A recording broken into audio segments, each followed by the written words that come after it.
So, this is Andrew Whitehead on the 25th of February 1993, speaking to Betty Reid.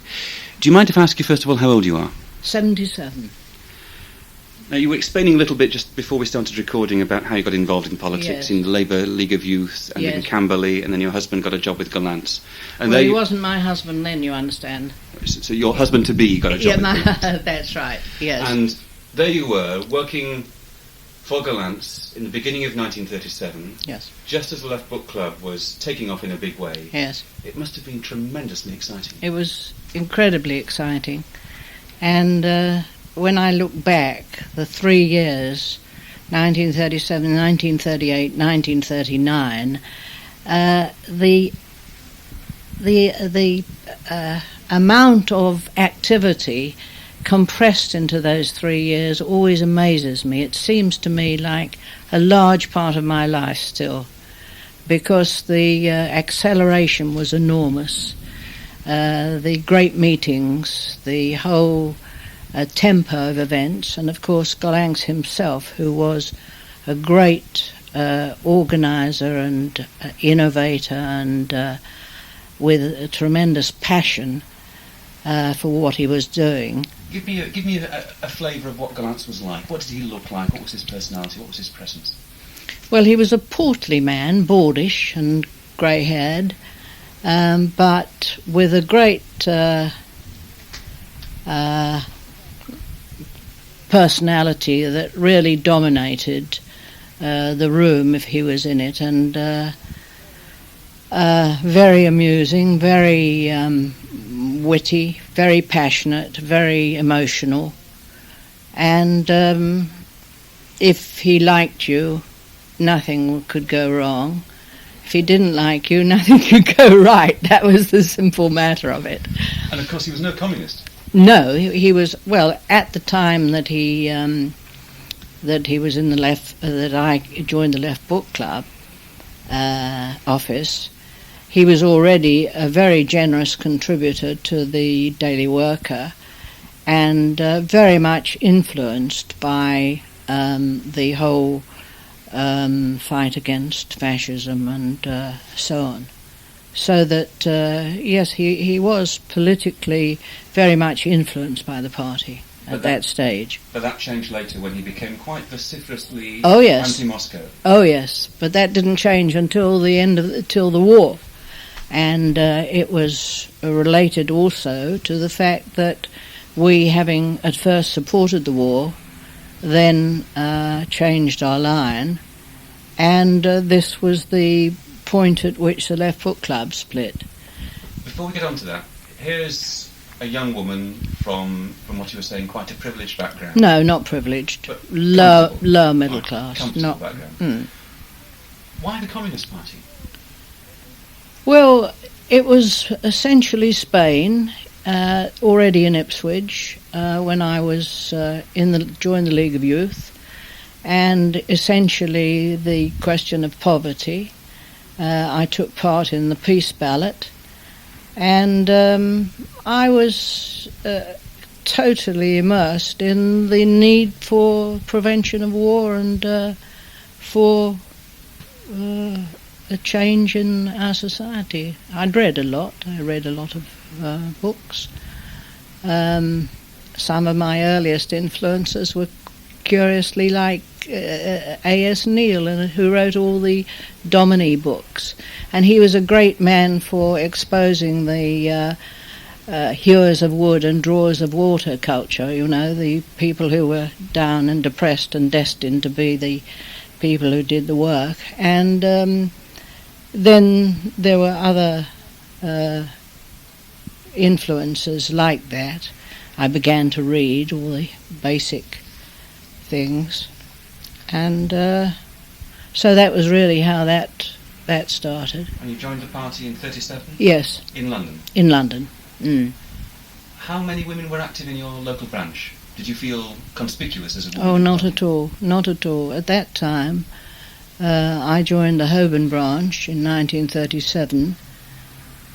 Quite a number of the officials, the secretary, most of a big proportion of the committee were women. Working class women or middle class women? Well, I would say mostly middle class women. Some working class women, but basically, no. I think it would be fair to say that the larger proportion would be middle class women. In those late 30s, which were a period of extraordinary intellectual firmness, yes. the Popular Front campaign, yes.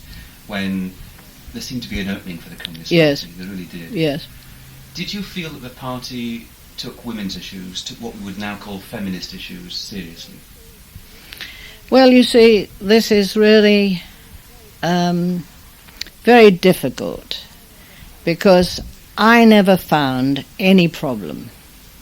I never found any way in which I was pushed aside, or and I don't know of any women who did in the party, certainly in the branch and so on. It was not an issue that really came up, and that was partly because we were unaware of the really great issues on the question of equality of women and so on. It was so much we might have thought, well, okay, that's a problem for the future, but the major political questions were so very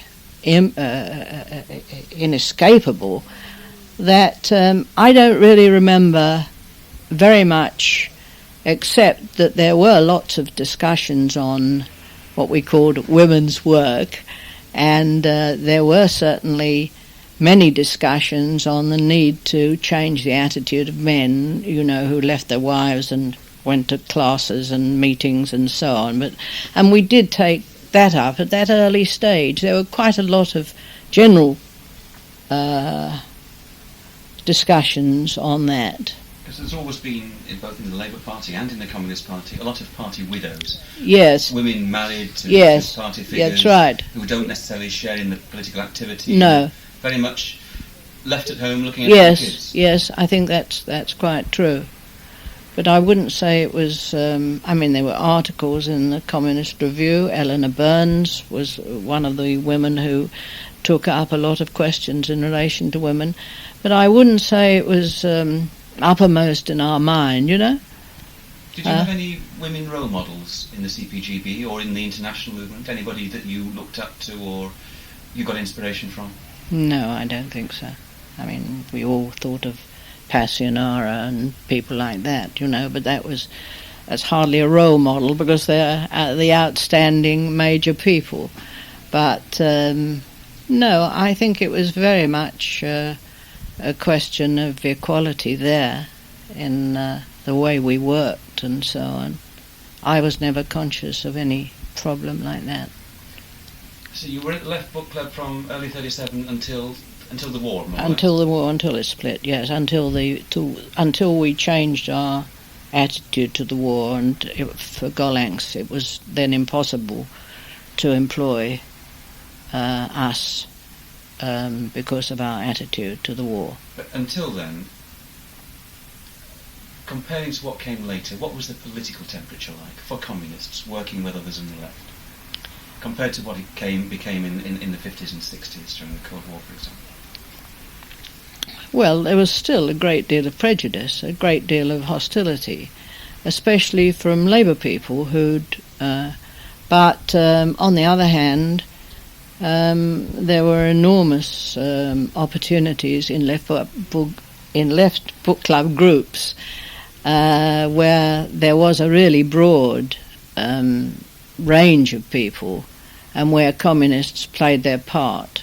And if they were sectarian and loud-mouthed and arrogant, obviously they got sat on. But for most people who wanted to discuss and wanted to put their point of view and really seriously listen to other people, I think there was a tremendous opportunity.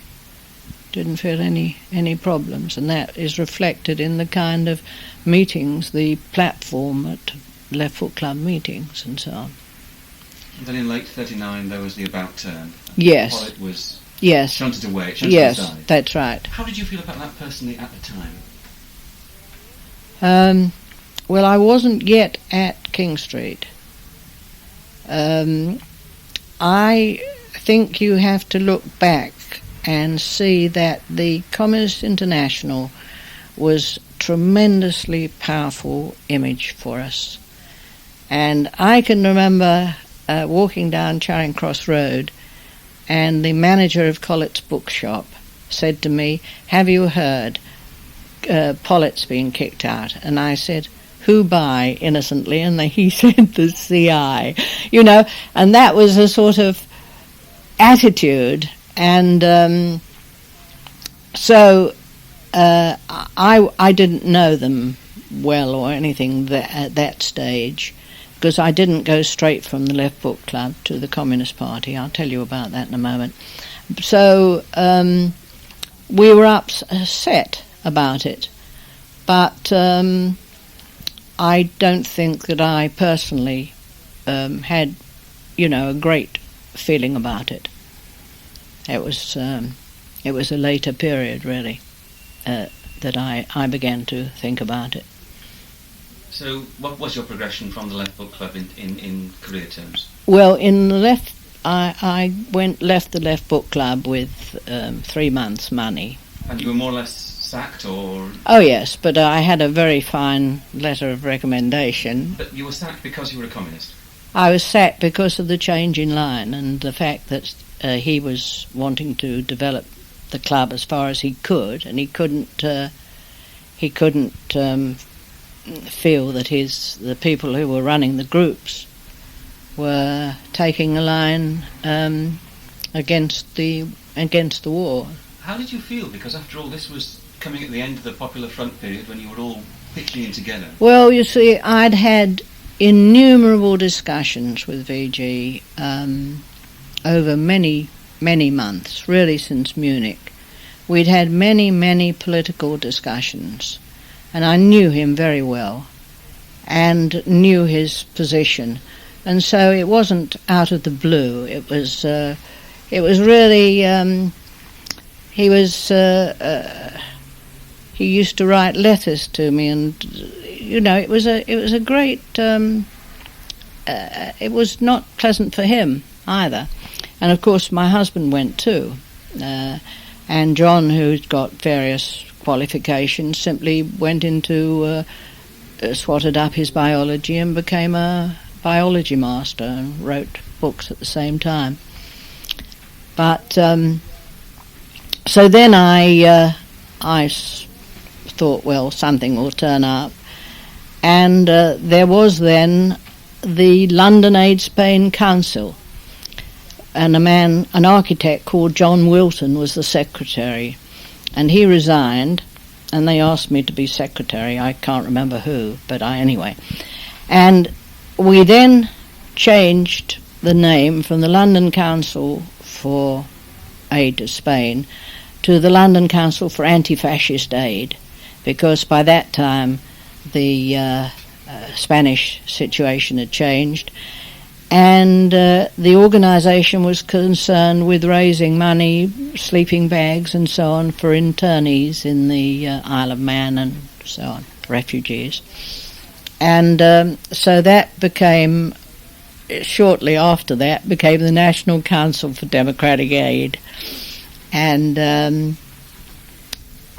we continued sort of work, raising money basically for refugees and intervening in the refugee politics of the time, in the sense that I worked in the Civil Liberties Committee dealing with refugees and the whole all the various regulations and so on that were developing about the refugees, and including especially the so-called friendly aliens who were, like my friend Paul Eisler, who were interned, but they were not. They were under a special 18B order. So that was what happened there, and then in 1942. I was asked to go into the organisation department of the party, and I stayed there from 1942 till my husband died in 76, and then I went into the library and archive, and then subsequently George joined me. So that was really it. So that was a fairly long stint covering. You see, you were in the organisation department from 42 to 76. Yeah. So you came to King Street once Pollock was already back. Yes, Second Front that's campaign right. Was underway. That's right. The party was enjoying this absolutely phenomenal surge in support. Yes. Which took it to a membership of 50,000 and That's beyond. right. And you were there really seeing it, in a sense, decline to, well, yes, 20,000 or so by 76, I imagine. Yes, or rather less, yes.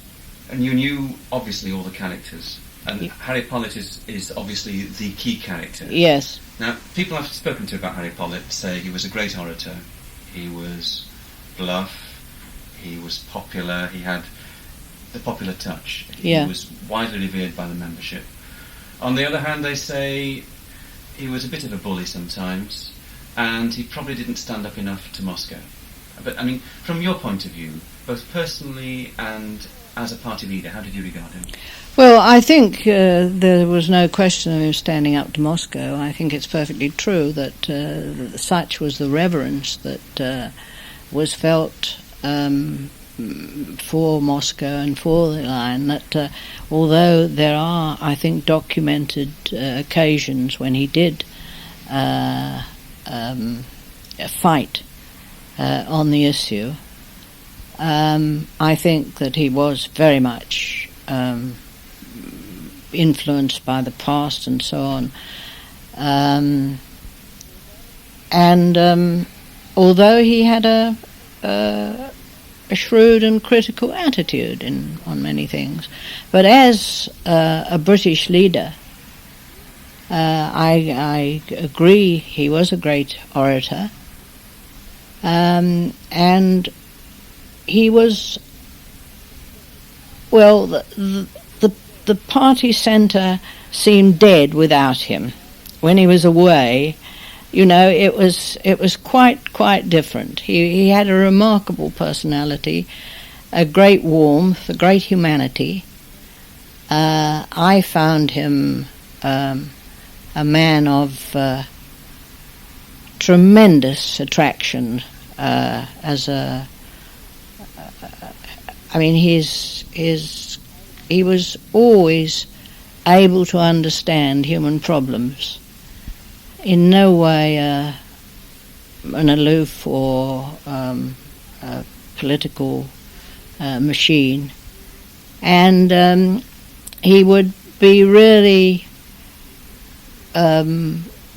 continuously doing things for individual communists. You know, he'd come back with a little tiny notebook, a list for meetings, and there'd be, you know, see somebody try and raise some money for so-and-so, or a fund, or some old party member.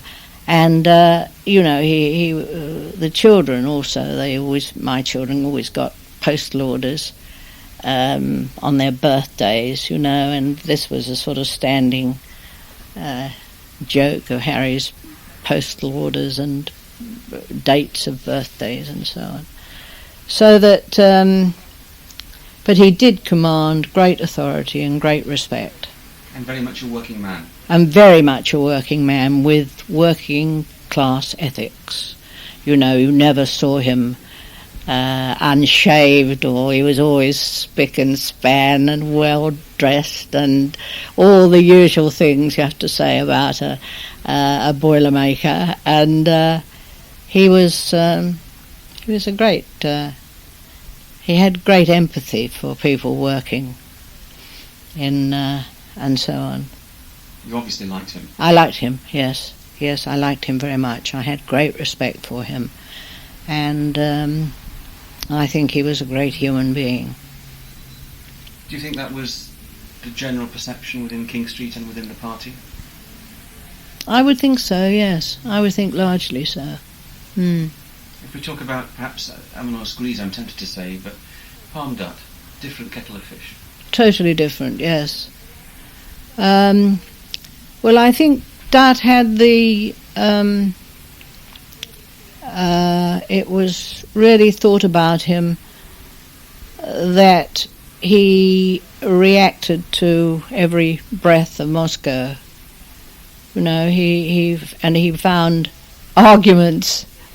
It was eminence grise. It was also rather Jesuitical, you know, and he had a lot of respect. And I mean, when I was young, I mean, his notes on Labour Unity, which is a big pamphlet that he did, I thought were absolutely magnificent. You know, I was tremendously impressed.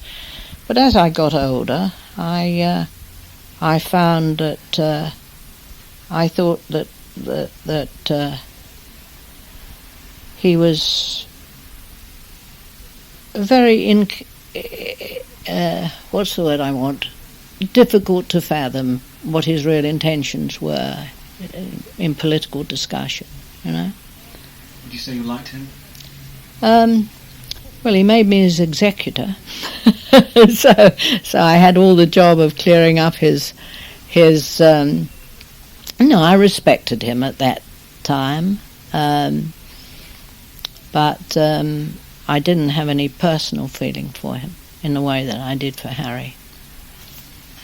The picture I've got of King Street, and inevitably perhaps it's a rather partial one, but let me put it to you, is like so many organisations, the women did so much of the work, the perhaps behind-the-scenes work, the work that you were doing in the organisation department, and the men were sitting in the big offices and had the prestige and the power.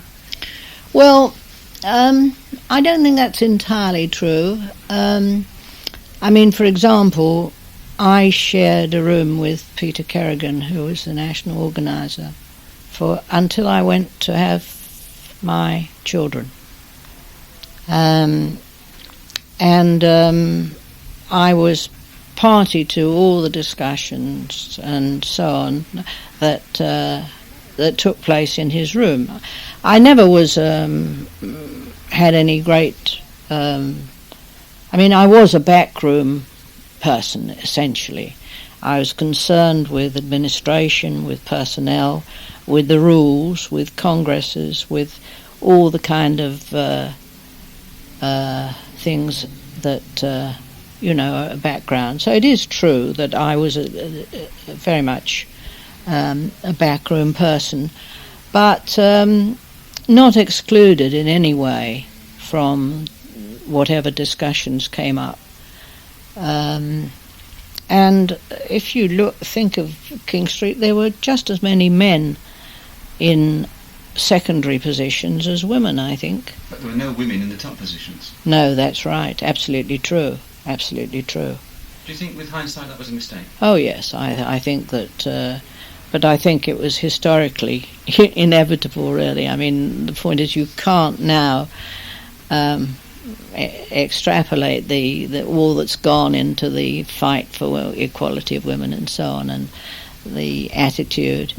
You can't go back into the 40s, 30s and 40s and think about it in that way. It's not really historical approach. So I think that undoubtedly we should have made more efforts to get leading women into leading positions. There have only been one or two ever on the political committee. And of course it was extremely difficult with children and all the rest of it as in that at that time. But yes, I think that's true. What would the party's attitude have been at the time of its great influence, say in late 30s through to the late 40s, towards sexual mores? Very conventional? Oh, very conventional. Very conventional. So there's no taint of bohemianism about it? No, oh no, that had gone. There was in the 20s. But by the time I came on the scene, that had all changed. I mean, in the early days of the 20s, I think it was, and there was a wide circle of, bohemianism, if you like to call it that. And but by the time I came on the scene, it was very respectable people working, had to do a good job, they had to be good students, they had to be good tool makers and so on. They had to have respect from fellow workers. And similarly, sexually, there was not, certainly was not any green light for, of course, such things happen, but there wasn't any encouragement. Was there any time when you were in King Street when you felt a certain exasperation, or recall a certain exasperation with the way that the party regarded women's issues, or failed to address women's issues, or simply was slightly insensitive to women party members and failed to encourage or develop their potential? Well, I'm afraid I have to answer you honestly, and the answer to that is no. I think that was a shortcoming, my own shortcoming. It took me a long while to appreciate the problem of the whole wide women's issues.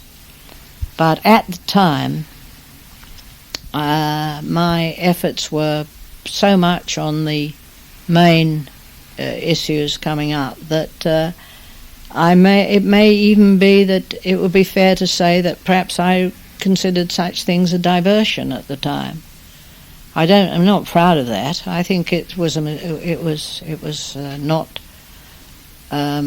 really not challenging the kind of convention that I'd been brought up in enough. But I never felt that. I never personally experienced any being put down.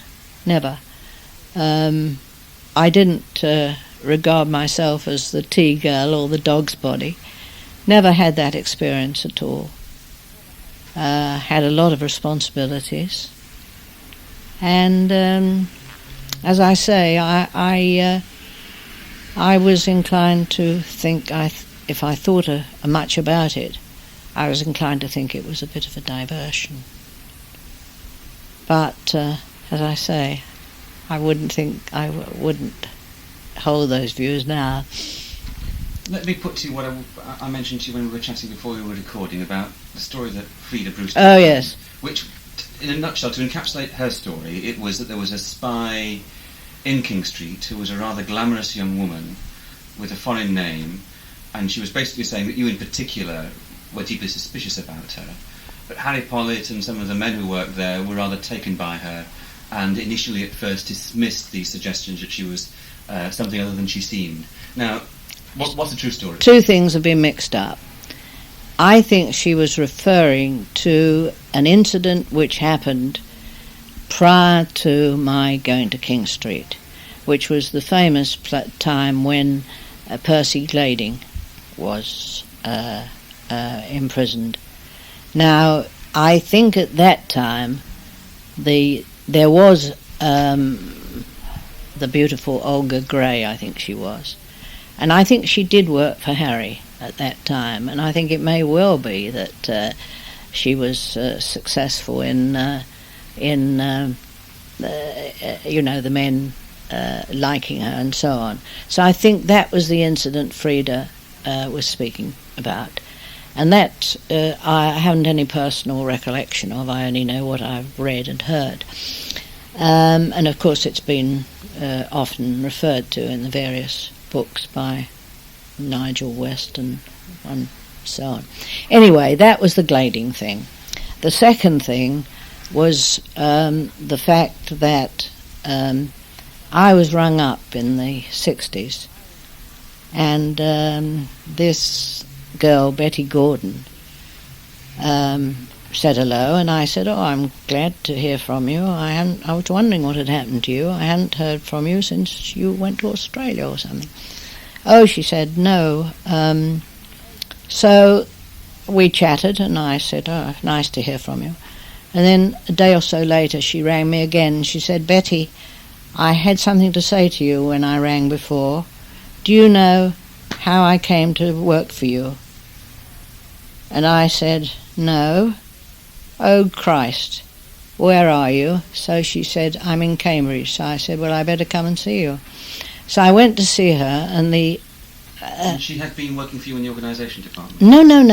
No. She came to work as a nanny I'm sorry, I didn't explain that. In the 50s? Yes. She was... I put an advertisement in the Daily Worker, and she answered it. Now, the background to it is that she was working then for Soviet Weekly, and she told me then that she had, when she came down from Exeter with an English degree, she'd answered a vaguely worded Times advert for a publishing thing. She went there and got the job, worked for a bit, and after a few weeks they said, would you like to do something for your country? And so then they asked her to go into the Earl's Court area, work in a branch there, give them information. They named a few people, give them information, and get well known and so on, which she did. They then told her to apply for a job in Soviet Weekly, and she did. She then had an affair with somebody who was not political, and had a child, became pregnant, and she thought she was out of it. But they said, oh no, we've got a job for you. And they told her about this advert and said she'd got to apply for it. So she applied, and I took references, Earl's Court, Soviet Weekly, what have you. Everything seemed, I liked her. And she came to me, and she had the child, and then she came to me, and she was looking after my 2 children while I was working. And we all had an affection for her and the baby, and she was rather withdrawn and difficult, but not terribly happy, and I put this down to her difficulties as a single parent and so on. Anyway, I helped her then to get a job with the Women's International Federation in Berlin, because she was obviously capable of to do translation, to do editing of translation. When did she come and work for you as a nanny? Roughly what year would that be? Well, I think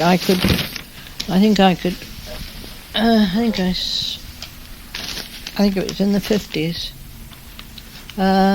25 years ago from 80, that... 55? Yeah, something like that. So this is at the height of the Cold War? Yes, that's right. And so she then got into difficulties. She became mentally unstable and set fire to things and so on. Anyway, she then... And so she was under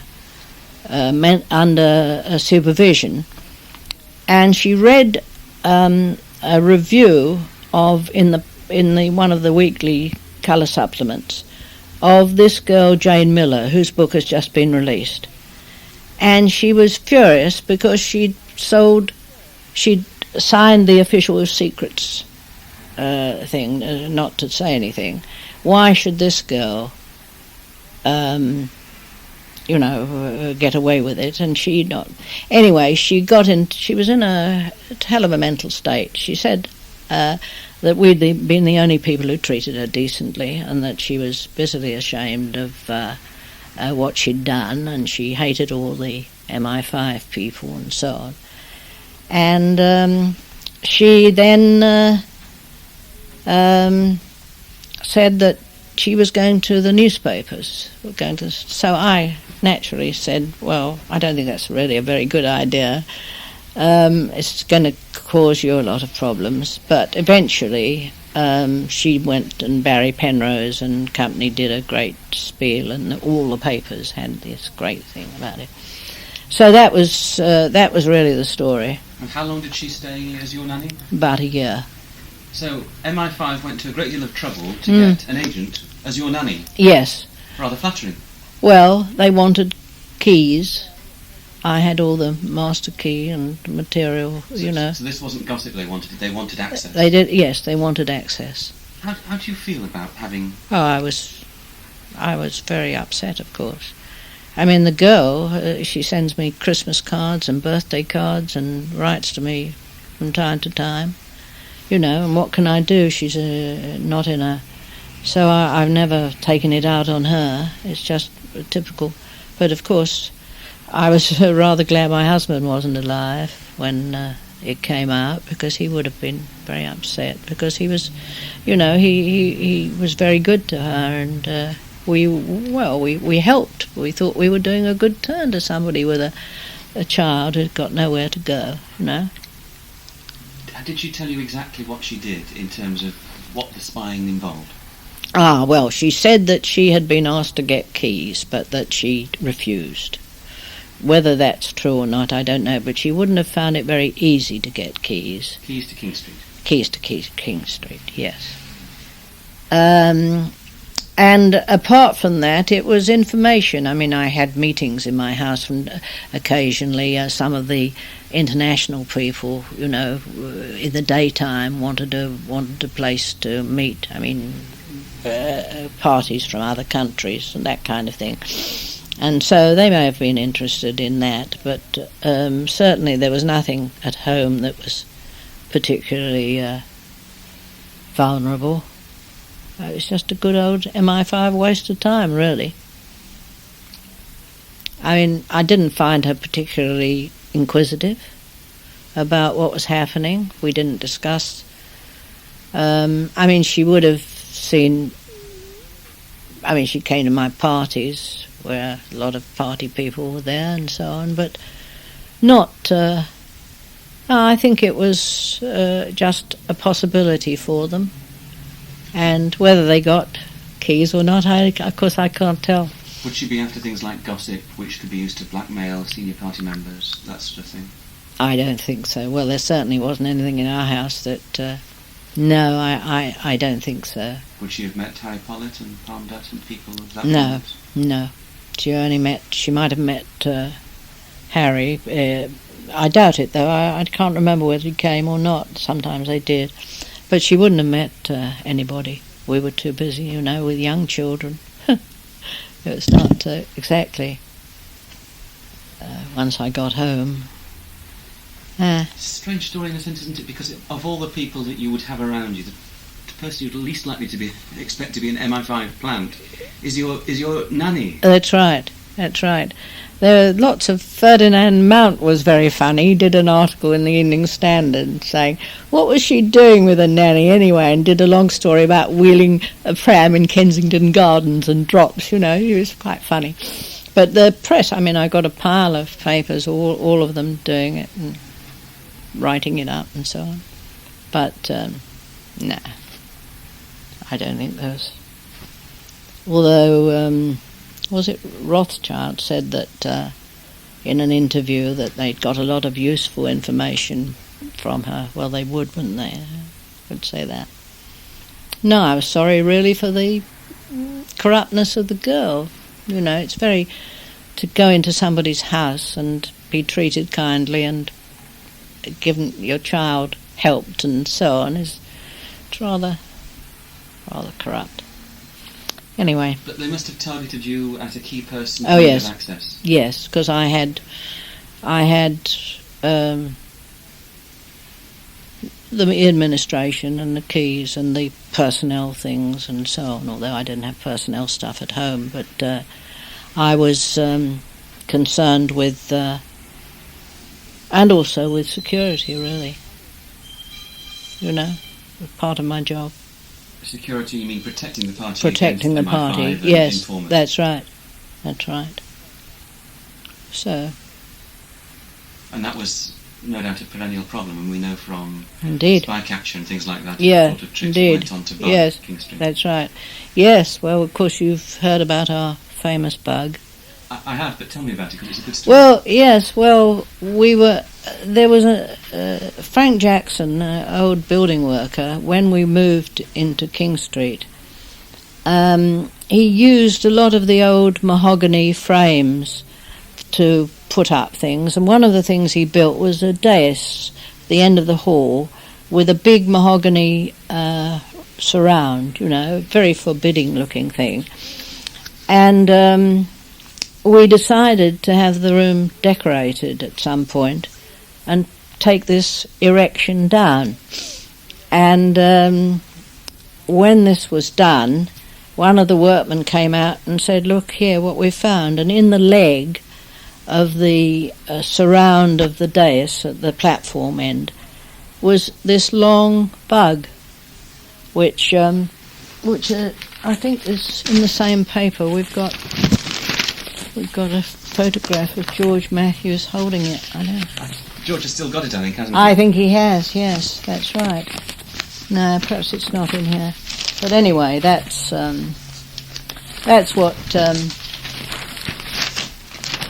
No, I think it must be in another copy. But weeding out agents provocateurs, informers, MI5 agents.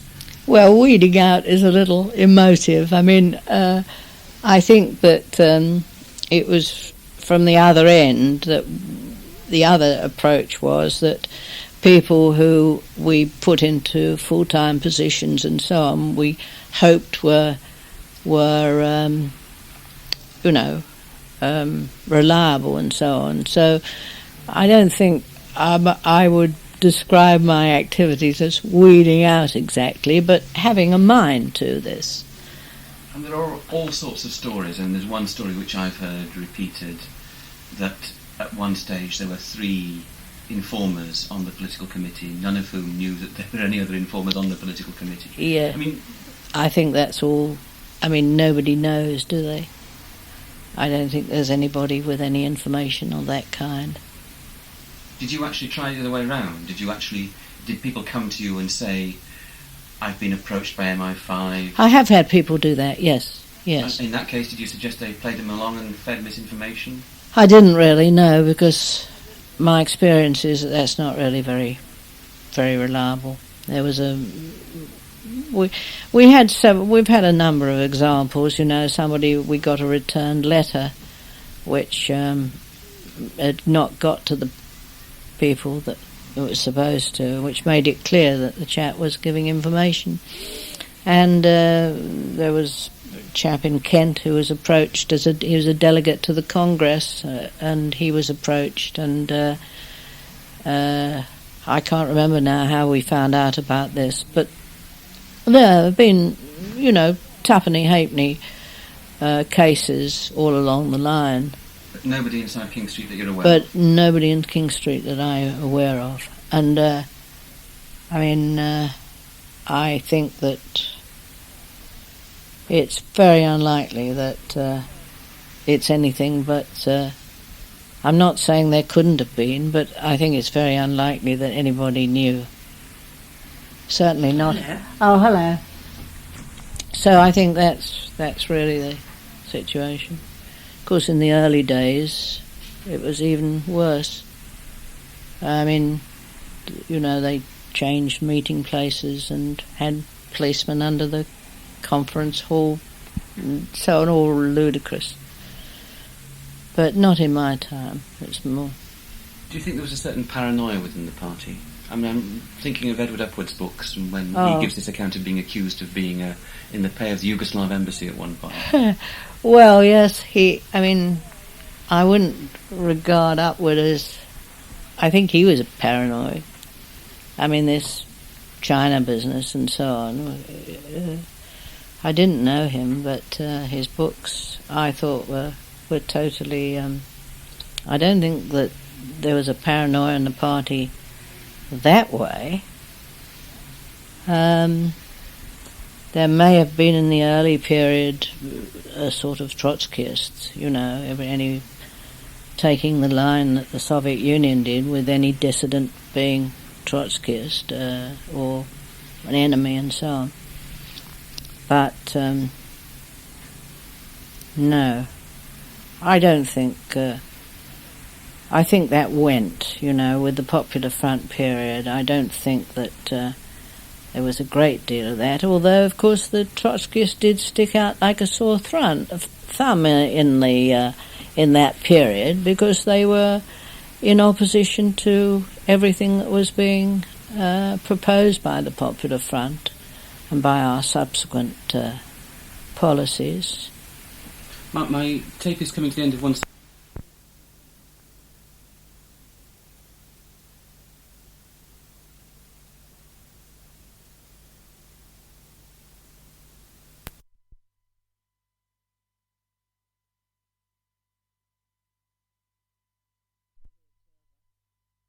I didn't read it till...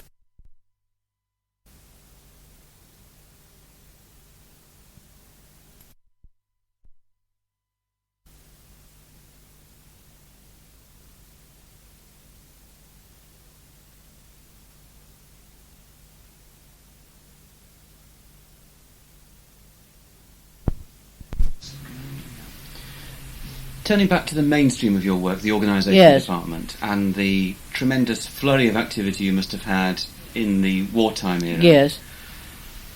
Any recollections, anything that you remember which captures that sudden surge of support for the party, that reflects it in the way that you worked, or the sort of people you came across, or when you realised the party was making great strides?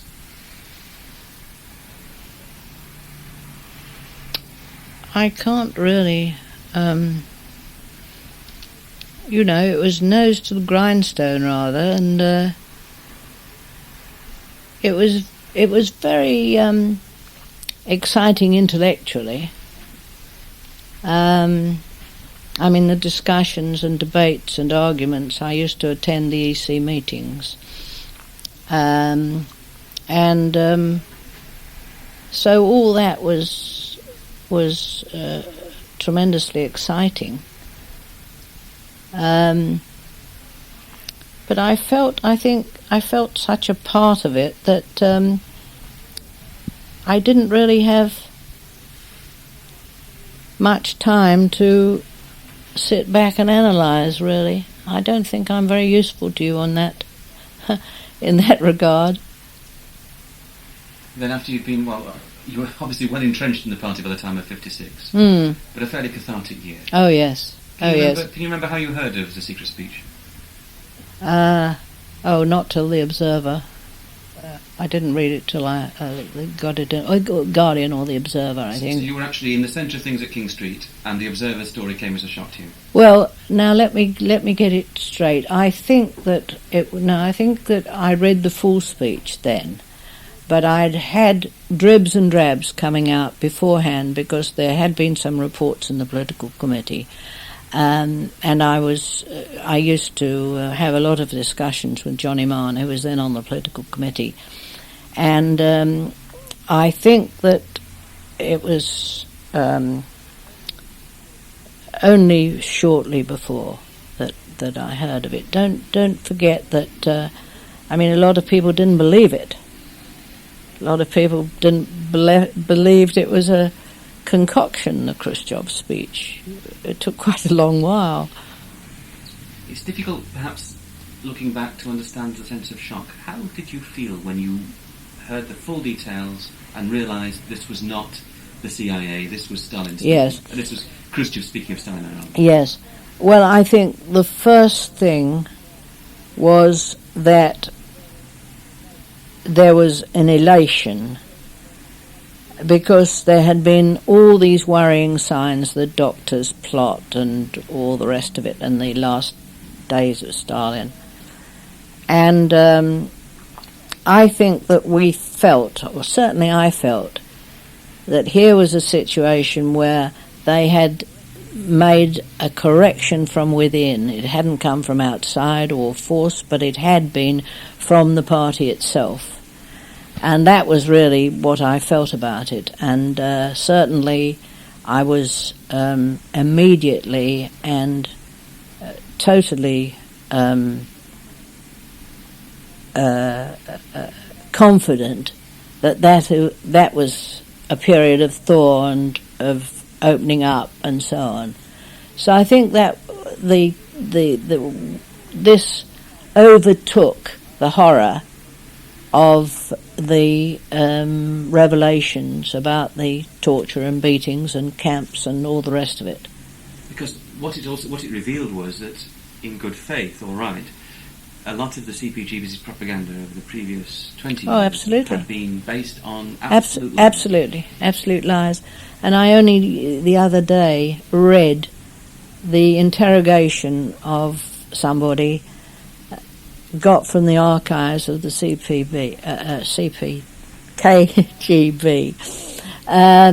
which was of a man who had gone to Moscow, a Dutchman who married an English woman, gone to Moscow, and on a farrago of nonsense of somebody at Reader's Digest with an article on Trotsky given him by his father, which he gave to somebody else, and a farrago of absolute nonsense, was given 5 years in the camp and lasted 3 years and died. And the last letters were, we've not got underwear, I'm cold, I haven't had any letters from my wife, I don't know whether the baby has arrived, this kind of thing. And that was the year I joined the party in 1937. And it's constant terror. Terrible. You say that there was a certain amount of relief that Khrushchev had lanced the boil in. Yes. Was there any sense of shame as well that you yes. found out in complicity in alliance? Yes. Oh, yes, indeed. I think that, the first thing was the feeling of betrayal, that we'd been betrayed by the kind of corruption which had been carried out, and the atrocity stories which went on and on and on. But politically, apart from one's personal feelings, politically you had the task first of holding the party together, and secondly the question of believing that this was a break which was going to mean a whole new opening up of and liberation for the position in the Soviet Union. Did you ever think of leaving in 56? No, I felt that this was something that didn't affect my beliefs in the kind of society I wanted. And moreover, you see, the things Stalin said were very different from the things that he did. It was not. No, I didn't have any feeling of leaving. A lot of people did, of course, but I felt the need to hang on and try and hang on to what was the party. And there was the Commission on Inter-Party Democracy, which Christopher Hill sat and produced a minority report. And I was the secretary of it. Yes, we went through all that. It was fairly stormy, wasn't it? Yes, it was. Yes. People now speak about, it's predominant full-time workers and so on. But at the time, first of all, I think the Central Committee thought it was doing well to take well-known critics and put them on, and the full-times, it tended to be a matter of logistics. It went on and on and on. My husband, in his very late years, said, "I'll never forget." It went on and on. I got 2 young children, and we had this innumerable meetings and so on. And it was a serious effort, but we tried to hang on to the basis of the party. Those discussions in that commission, I know I haven't spoken to Christopher Hill, I've spoken to Edward Thompson, John Saville, and they basically say, well, by the time the third issue of The Reasoner appeared, which was coincidental with Budapest, they decided that they'd crossed the Rubicon. They were going to leave the party. Christopher Hill stayed in simply to argue his corner in the commission and then at the Congress.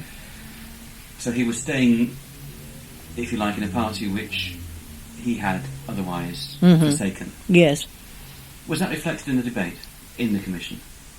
Was it clear that he was on his way out of the party?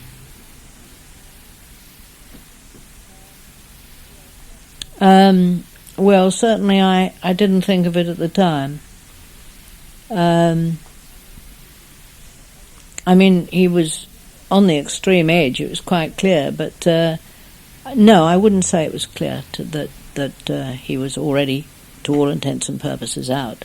Was the discussion civil, or was it... Oh, yes. It was civil. There's various stories. There's the one that, I'm always put up as the person who made this attack on Peter Cadogan.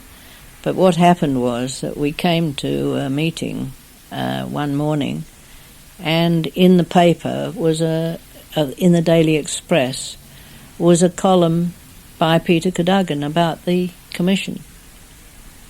And I said, well, I'm not going to sit down and have a discussion with you there. This is a meeting in which we're saying freely what we think, and I'm not going to have a discussion with. So there was that. So it's been, rather sort of... Malcolm McEwen in his book says something about the language that I used about traitors or something. Well, anybody who knows me knows I do not use that kind of language. I'm not one of these people who talks about... I mean, I've got a lovely inscription from Gollancz. That's typical of him. That reminded me. I can't read that the first word. For my dear Betty, who will hate it. Opinion... Opium. Sorry. Objectively fascist, hyena-ish, but must have it. And with great love from G. VG, Victor Gollancz. Yeah. But anyway, I mean, we were enough to make fun of the sort of language of the Soviet, running dogs and so on. That certainly I didn't use the language that has been attributed to me, but I did feel strongly. But it was fairly bloody. These were not matters of detail. This was the central principles of the party. Oh yes, absolutely. Do you think the Commission was right to basically retain democratic centralism? Well, I think if we hadn't done it at the time, we would have lost the party entirely. I think it would have split entirely, because it was a middle way in a way, because if we had then accepted a sort of a Christopher line, we wouldn't have held the party. It would have split into many.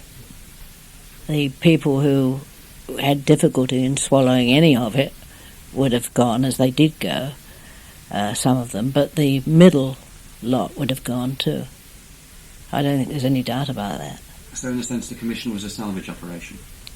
I don't think we saw it as a salvage operation. It may be a correct description of it. I don't think we saw it as such. But we certainly saw it as fighting for the maintenance of the party, and regarded it as essential to maintain those principles, however developed and modified and so on in the light of experience, as the only way to maintain the organisation, and maintain it not just for maintaining it, but for carrying out what it wanted to do. In the end, the CPGB as a project failed. That's right. When did you realise that failure seemed to be fairly inevitable?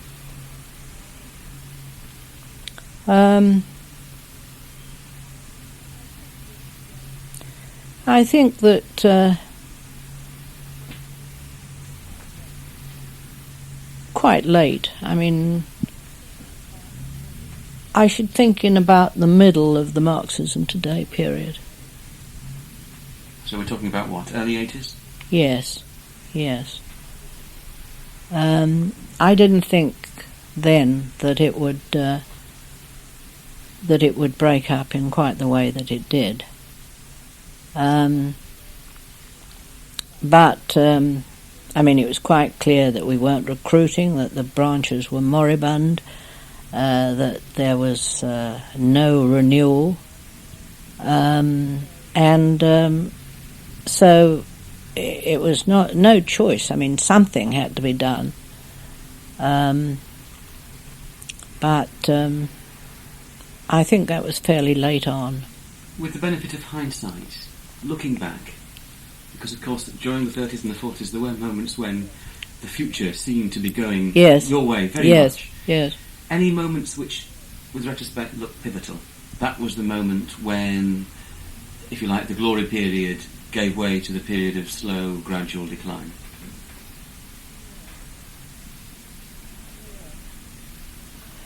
Yes. Well, I think that it was a wearing down period, wasn't it? I mean, I think that one really closed one's eyes to what was inevitable.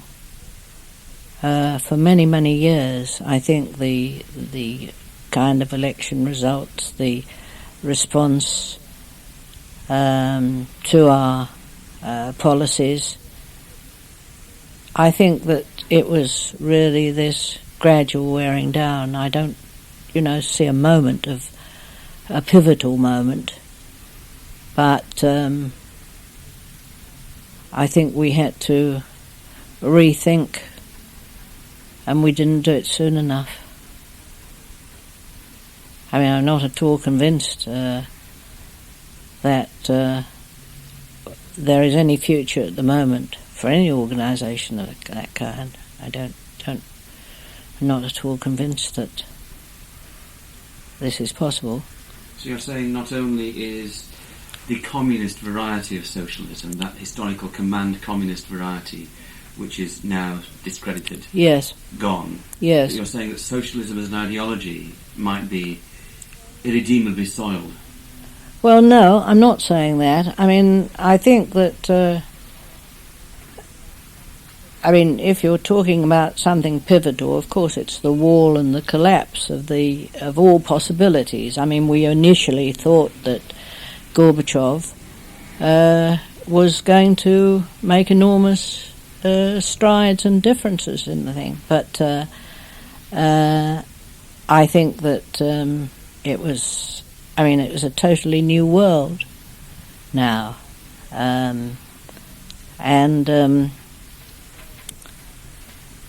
so I think that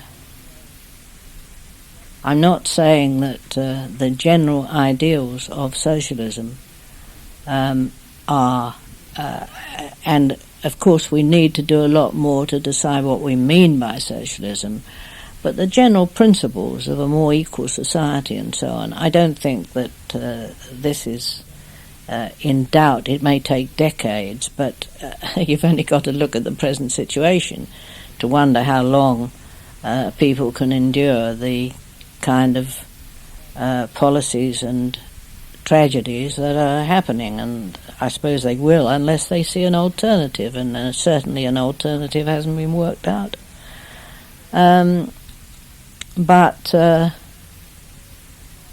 I think that I don't feel that I've wasted my life. I don't feel that the things that drew me into the party have made me work for it all these years. I don't think those have altered in any way, but I'm deeply, deeply, of course, conscious that my children and my grandchildren are not going to have a very happy world to live in. It will take a very long while, I think, because all the reactionary and nationalist and savagery that has been revealed by the pressure cooker lid being lifted is very disheartening for everyone. But I don't think that changes my view, nor does it really make me feel that, as I say, that I've wasted my time. But I don't know about the way forward. I don't know how that will happen.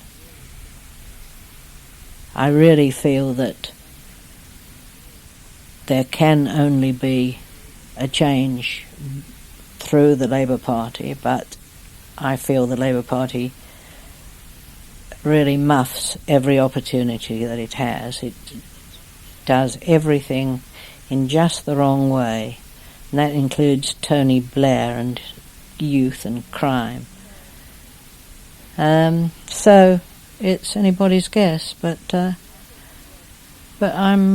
I think the worst thing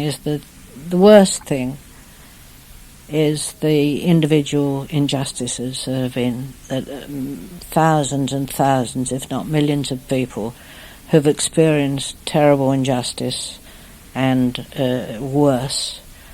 And I think that in the coming decade, the fight for human rights and the fight against torture and against all the things prevalent, I think this is going to be a key thing for the next decade. And I certainly hope to be associated with that kind of thing. If I could just, if you'd be willing to bear with me for just one more thing, because I think we've naturally run the course quite. during the party to your reflections looking back. But Reid, you always like sort of fairly concise comments and reports. I wonder if you could tell me again, just in a nutshell, your experience with the nanny. Just the story as if you're telling it very briefly to somebody for the first time. Right.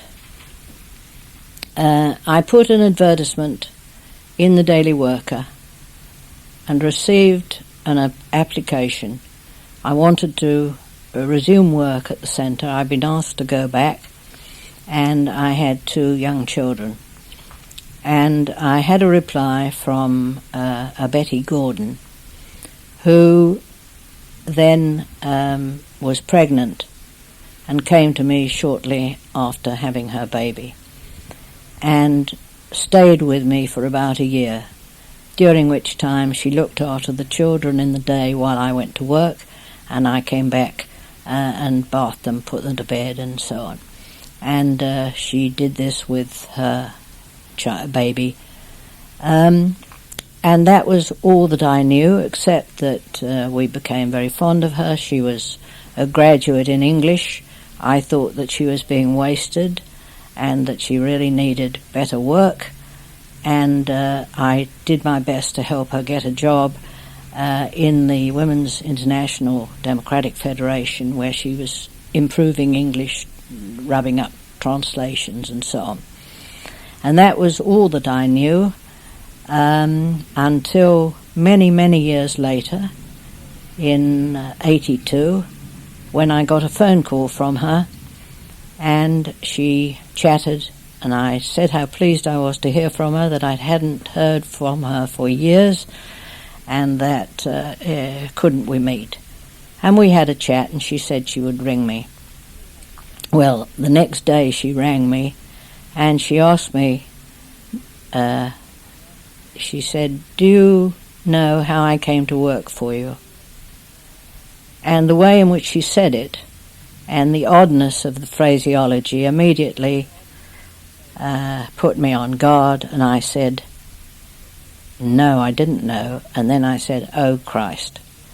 And I said, "Where are you?" And she said, "In Cambridge." So I said, "Well, I'll come down and see you." And we arranged, I took a train, and I went the next day. She then told me that she had come down from Exeter with an English degree, had applied to a vaguely worded Times advertisement for a job in publishing. She'd gone to the publisher and had got the job, and after a few weeks they said to her, "Would you like to do something for your country?" It would be a patriotic duty, and she agreed. They then asked her to go into the Earl's Court area, join the Earl's Court branch of the Communist Party of Great Britain, and they wanted reports from her on the members and what they were doing, and subsequently they told her that she had got to try and get a job in Soviet Weekly.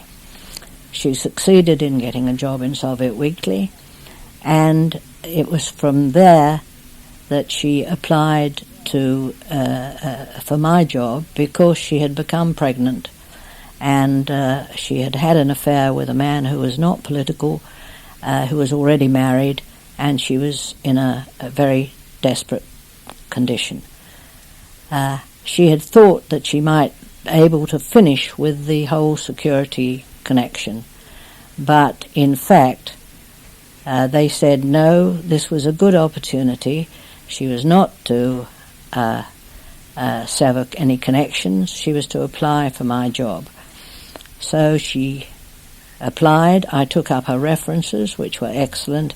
She came to me and then worked as a nanny for 9 months or a year. Subsequently, I have seen her on a number of occasions, and she has said that she wanted to tell me about this because she felt that we were the only people who treated her decently, and that everybody else had made difficulties for her and not treated her properly.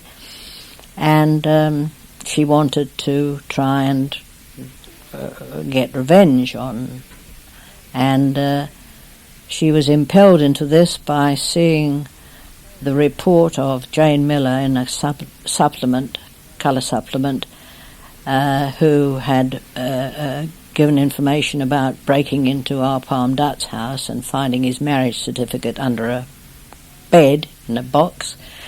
And she felt if she can write these things, if Joan Miller can write these things and ignore her official secrets undertakings, she would do the same. And eventually, although I tried to persuade her it wasn't the best thing to do, she agreed to be interviewed by Barry Penrose and the Insight team in the Sunday Times, I think it was, and subsequently all the story was published in all the press. When she rang you that second time, and she spoke in those rather laboured terms about, do you know how I got the job, or what's that effect, and you said, oh Christ, you realised then that... Yes, I thought she was a plant immediately, yes. You never sussed anything out at the time? Not at all, no. She was...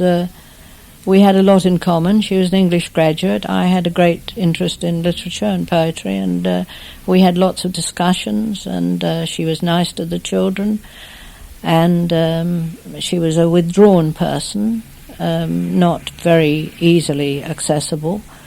I put this down to her situation, which was not a very happy one, and really felt I ought to try and do something for her, which is what I did. How do you feel about the fact that the MI5 used, in a sense, your weakest flank, your children, and also another woman as a means of getting access to whatever it was, or after keys or whatever? Well, I mean, if you asked my views on MI5, I could take a long while, because the mind boggles at the information that they must have collated for absolutely useless purposes in order to keep, I suppose, a number of people in jobs. But did you think it was particularly despicable that they used a nanny as a source of information? Yes, I think I did, and a lot of my friends felt it was too. I had a lot of people not in the party and not political coming up to me in the locality and saying how disgraceful to do this. And I didn't feel very emotional about that, because it's what I expected from MI5, so I didn't really have, any great emotional thing about it. But still, using a nanny was a touch underhand, even by their standards. Oh, I think even by their standards, yes.